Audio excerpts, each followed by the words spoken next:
नमस्कार, आप देख रहे हैं GNTV। मैं हूं आपके साथ रमेश मेहता।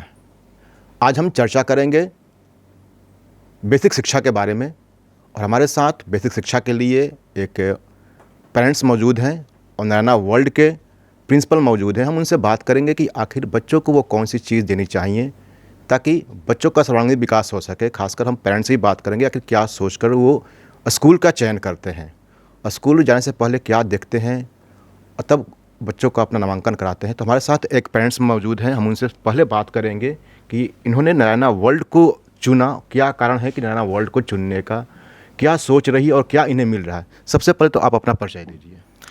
मेरा नाम प्रियांशु राज है। मैं साहिल का गार्जियन हूँ और मेरा नारायण वर्ल्ड चूज करने का मेन रीज़न ये रहा है कि यहाँ का जो इन्वायरमेंट स्टडी है काफ़ी अच्छी है। हर सब्जेक्ट वाइज टीचर हैं और एजुकेशन के साथ साथ इन लोगों को स्पोर्ट्स की भी फैसिलिटी दी जाती है जो आजकल मेंटली और फिजिकली हेल्थ के लिए काफ़ी ज़रूरी है। बच्चे ज़्यादातर पढ़ते रहते हैं, बुक्स में लगे रहते हैं, लेकिन स्पोर्ट्स फैसिलिटी नहीं होने के कारण बच्चे मेंटली उस टाइप का नहीं प्रॉपर वे में प्रिपरेशन कर पाते हैं। इसी तरह से यहाँ पे both facilities are available, sports and education. So we choose Narayana world school. That is a great attraction for me, so I chooses the Narayan World School. अगर बच्चों की पढ़ाई की बात किया जाए तो कभी आप बच्चों की पढ़ाई देखते हैं, कॉपी देखते हैं, किस तरह की पढ़ाई हो रही है जो आज के डेट में बच्चों को चाहिए वो मिल रहा है कि नहीं मिल रहा है? बिल्कुल सर, मिल रहा है। इससे आई थिंक्स मुझे नहीं लगता है कि इससे बेटर जो स्कूल और भी हो सकती है, क्योंकि जो हम लोग को जो रिक्वायरमेंट होते हैं एक्चुअली होते क्या है कि हम लोग स्कूल में फ़ी पे करते हैं, लेकिन बच्चों को हम लोग देखते नहीं कि क्या स्टडी प्रोवाइड कर रहे हैं, टीचर कैसे उन लोग को हैंडल कर रहे हैं। लेकिन यहाँ पे एक स्कूल में एजुकेशन के साथ डिसिप्लिन भी दिया जाता है। और ये भी बातें हैं कि जब से मेरा बच्चा यहाँ पढ़ रहा है तब से स्कूल में भी उसका बिहेवियर काफ़ी अच्छा है। जो भी होमवर्क आते हैं काफ़ी अच्छे से हम भी घर पे एक्चुअली हम भी चेक करते हैं कि साहिल क्या पढ़ रहे हो, क्या नहीं पढ़ रहे हो। थोड़ा बहुत प्रॉब्लम होता है तो घर पे हम भी बताते हैं और स्कूल से काफ़ी वो हैप्पी भी रहता है, बोलता है कि स्कूल में काफ़ी अच्छी पढ़ाई की जाती है, हमको बताया जाता है और हम लोग भी काफ़ी खुश हैं। मतलब है कि स्कूल ये होता है क्या कि हम लोग अभी डे टू डेली रूटीन में होते हैं कि हम लोग अपने काम में बिजी रहते हैं, कभी यहाँ कभी वहाँ, तो हम लोग बच्चे को उतना केयर नहीं कर पाते हैं। लेकिन तो एक स्कूल एक ऐसा जिम्मेदारी, मतलब हम तो बोलेंगे ओरिजिनल जो गार्जियन का कंसेप्ट हो स्कूल ही नहीं बात है। स्कूल बच्चे को एक ऐसा मतलब स्कूल है बच्चे को ऐसा तैयार कर दिया कि जो मतलब हम लोग चाहते थे कि सारा फैसिलिटी उसको स्कूल में मिले। तो काफ़ी अच्छी एजुकेशन है, सब्जेक्ट वाइज टीचर और काफ़ी अच्छी पढ़ाई की जाती है, मॉडल वाइज टेस्ट भी उसको ली जाती है। और हमको लगता है कि इस स्कूल में अगर मेरा बच्चा पढ़ रहा है तो उसका फ्यूचर काफ़ी ब्राइट है। Thank you. कब से बच्चा आपका पढ़ रहा है, कौन क्लास में है? अभी उसने जस्ट 10th का एग्ज़ाम दिया जिसमें उसने टॉप भी किया इस स्कूल से। तो उसका साहिल कुमार नाम है और एक उसकी बहन है जोया कुमारी जो 7th स्टैंडर्ड में है, वो भी कंटिन्यू इसी स्कूल से निकलेगी। मतलब करीब साहिल यहाँ पे एडमिशन हुआ था उसका 4th क्लास में और अभी तक वो कंटिन्यू पढ़ रहा है, स्टडी कर रहा है। 10th है, आगे भी 11th 12th भी स्टडी यहीं से कराई जाएगी उसको, काफ़ी अच्छी। इतने सालों में कभी आपको कुछ ऐसा लगा कि विद्यालय कुछ और नया कुछ देना चाहिए ताकि बच्चों को कुछ नया चीज़ सीखने को मिले? कुछ आपके तरफ सजेशन विद्यालय को? नहीं, एक्चुअली ऐसा तो कुछ नहीं है, सारा फैसिलिटीज़ तो अवेलेबल है। एक काफ़ी रहती है कि अगर प्रोजेक्शन की बात होती है कि स्कूल में अगर प्रोजेक्शन पे बच्चों को थोड़ी सा स्टडी कराया जाए तो काफ़ी बेहतरीन कर सकते हैं। वो understand the sounds of animal, how to react, how to roar, तो ये काफ़ी होनी चाहिए। लेकिन बच्चे काफ़ी अच्छा कर रहे हैं और सारी फैसिलिटी, मतलब एक लोकल एरिया के स्कूल में जो फैसिलिटी होती है उससे ज़्यादा फैसिलिटी यहाँ पे है। मतलब ये बच्चे पढ़ते हैं तो लगता है कि हायर एजुकेशन वो पा रहे हैं। तो हमको स्कूल की तरफ से काफ़ी अच्छा है कि हमको मेरा बच्चा यहाँ पढ़ता है और इतनी अच्छी फैसिलिटी, मतलब मैं जो भी फ़ी अमाउंट इसको पे करता तो मुझे लगता है कि टोटल अच्छा जगह मेरा पेमेंट जा रहा है, फ़ी जा रहा है, ताकि वो सारा एजुकेशन बच्चे को मिलता है। तो अभी आपने देखा हमारे साथ एक पेरेंट्स मौजूद थे, उन्होंने बताया कि आखिर वो नारायण वर्ल्ड में क्या पा रहे हैं, कितने संतुष्ट अपने बच्चे की पढ़ाई से। लेकिन हमारे साथ इस विद्यालय के प्रधानाचार्य मौजूद हैं, हम उनसे भी जानना चाहेंगे आखिर बच्चों को क्या चीज़ दे रहे हैं कि लोग पेरेंट्स, खासकर जो पेरेंट्स होते हैं वो सोचते हैं कि हम नारायण वर्ल्ड में ही जाएँ। तो सबसे पहले आपका तो स्वागत है सर। धन्यवाद सर। सर, आप क्या नया चीज़ दे रहे हैं कि पेरेंट्स पहुंच रहे हैं आपके यहाँ? देखिए, ससुराल में बहुत सारी हैं लेकिन लोग पहुंच रहे हैं कि नारायण वर्ल्ड में जाना, क्या कारण है? ये बच्चों के सर्वांगीण विकास के ऊपर कार्य होता है। केवल एकेडमिक एरिया ही हम उन्हें नहीं देखते हैं, उनका मैनर और पेरेंट्स का जो इन्वॉल्वमेंट है वो भी देखते हैं। हम कोशिश करते हैं कि बच्चों का सस्टेनेबल डेवलपमेंट हो, हर तरह से उनका विकास हो। शिक्षा क्षेत्र में तो एकेडमिक चल रहा है, बच्चे मार्क्स अच्छे पा रहे हैं।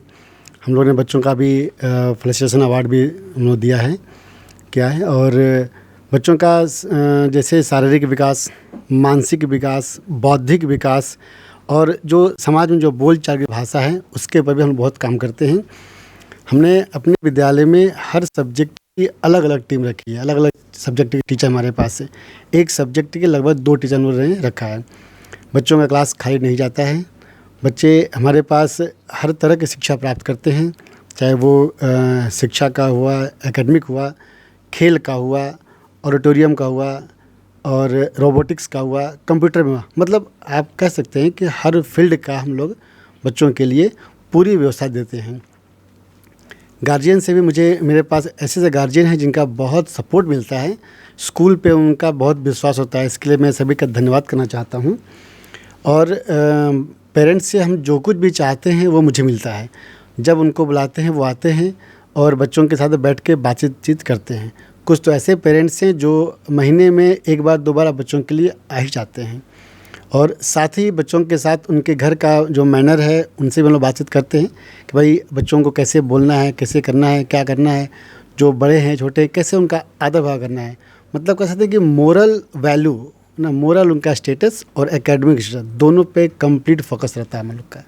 सर बहुत सारे देखने में आता है जितने भी स्कूल है ज़्यादा वो एकेडमिक ज़्यादा फोकस करते हैं लेकिन मोरल पर कम कर पाते हैं। तो आप मोरल के लिए क्या कर रहे हैं सर? ये देखिए, हम सब जानते हैं कि शिक्षा के 2 क्षेत्र होते हैं। एक में जैसे जो किताबी ज्ञान होता है वो हम लोग करते हैं, जो आज की डेट में मार्क्स का ये बहुत बड़ा रोल है। और दूसरी तरफ से देखते हैं बच्चों का जो सामाजिक व्यवहार होता है उस पर हम लोग अधिक फोकस करते हैं। क्योंकि कुछ बच्चे ऐसे हैं, ऐसा नहीं है कि जो बच्चे 96 पाए हैं वो बहुत टॉपर हैं और जो 60 पाया बहुत ख़राब है, ऐसा नहीं है। हर बच्चे के अलग अलग एक्टिविटी होती है, अलग अलग उनके पास स्किल होते हैं। कुछ ऐसे भी बच्चे हमारे पास हैं जिनके ठीक है मार्क्स कुछ कम आए हैं, 90% मार्क्स आए हैं, लेकिन वो खेल कूद में बहुत ज़्यादा आगे है। तो ये स्किल डेवलपमेंट का भी बात होती है। CBSE इस बात को भी स्वीकार करती है कि बच्चों का सस्टेनेबल डेवलप होना चाहिए और बच्चों में स्किल का जो योग होता है कि जैसे कोई बच्चे खेल में जा रहे हैं, सिंगिंग जा रहे हैं, पेंटिंग जा रहे हैं, तो वो भी करते हैं। हमारे पास म्यूजिक का एक बहुत बड़ा सा स्टोर रूम बना हुआ है। म्यूजिक का स्टोर भी है और क्लासेस भी हैं, पेंटिंग का है, कंप्यूटर का है, रोबोटिक्स का है। मतलब बच्चों के लिए हर तरह की व्यवस्था हम लोग प्रोवाइड करते हैं और पेरेंट्स से सपोर्ट मिलता है। वो आते रहते हैं और हम लोग सब उनके साथ बैठ करके उनके बच्चों के कमियों को जानते हैं, दूर करने का पूरा उपाय करते हैं। हमें सोचते हैं कि बच्चे सिर्फ हमारे स्कूल के नहीं, वो देश का निर्माण में भी भाग लेते हैं। इसलिए हम लोग देश के निर्माण के लिए भी बच्चों को तैयार करते हैं। सर अभी आपने कुछ नया और सोचा है कि बच्चों को और नया कुछ देना चाहिए जो बिल्कुल हट के हो यहाँ से? देखिए, सामान्यतः सभी स्कूल में अच्छी शिक्षा होती है। इंफ्रास्ट्रक्चर के अकॉर्डिंग वो अपने स्किल का भी मतलब स्किल डेवलपमेंट के लिए काम करते हैं। हम लोग जो बच्चों के लिए अलग काम करते हैं उसमें 2 चीज़ें महत्वपूर्ण होती है। जैसे शिक्षा के अलावे जो बच्चों का सस्टेनेबल डेवलपमेंट के लिए जो स्किल का जो बात हम लोग करते हैं, स्किल डेवलपमेंट में हर स्कूल 1 ही 2 कंटेंट दे पाते हैं, लेकिन हम उनमें लगभग 10 से 15 कंटेंट देते हैं ताकि वो अपने जीवन में किसी भी क्षेत्र में चले तो वो सक्सेस हो जाएं। हमारे पास स्कूल के साथ जैसे हमारे बच्चों में स्कूल में एडमिशन होते हैं, बच्चे 12th पास करते हैं, 10th पास करते हैं, तो ना वो एक 12th के बच्चे होते हैं बल्कि वो राष्ट्र के एक अच्छे नागरिक के रूप में भी जा रहे हैं। इसलिए उनका हम लोग मोरल डेवलपमेंट भी करते हैं और गोपाल नारायण सिंह यूनिवर्सिटी में हम उनके लिए कैरियर काउंसलिंग के प्रोग्राम करते हैं। और बच्चों को हमें सोचते हैं कि हमारे पास जो बच्चे जो 12th पास आउट हो रहे हैं वो हमारे यूनिवर्सिटी में भी पढ़ें, क्योंकि जो अब तक हम टॉपर देते आए हैं हम चाहते हैं कि यूनिवर्सिटी टॉपर भी दें। तो अभी आपने देखा हमारे साथ एक नारायण वर्ल्ड के स्टूडेंट के पेरेंट्स भी थे। उन्होंने बताया कि आखिर क्या कारण रहा जो उन्होंने यहाँ पर एडमिशन कराया। आज वो काफ़ी खुश दिखाई दे रहे हैं। उन्होंने कहा कि जो भी पैसे जो भी फीस देते हैं वो पूरी तरह सेटिस्फाइड हैं। हमारे साथ प्रिंसिपल साहब भी थे। उन्होंने बताया कि हम बच्चों को किस तरह से ट्रीट करते हैं, बच्चों को क्या ज़रूरी है आगे फ्यूचर के लिए हम वो प्रोवाइड करते हैं। हम ऐसे ही और पेरेंट्स से मिलवाते रहेंगे। तब तक के लिए धन्यवाद।